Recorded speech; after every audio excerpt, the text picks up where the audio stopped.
बंद कमरे के अंदर सूरतुल कहफ पढ़ने का भी मज़ा है, मस्जिद में भी बहुत मज़ा है,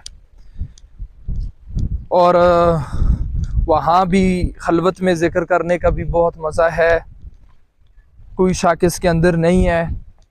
और बाहर ऐसे ठंडी हवा में ठंडे पानी से वज़ू करके बाहर ऊपर आसमान नज़र आ रहा हो, ऐसे बाहर बैठकर इबादत करना, इसका भी एक बहुत बड़ा मज़ा है।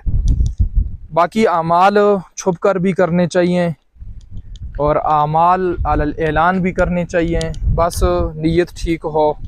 आदमी जब आमाल छुप कर करे तो तब भी उसकी नीयत ठीक हो, और जब अलल ऐलान करे तो तब भी उसकी नीयत ठीक हो।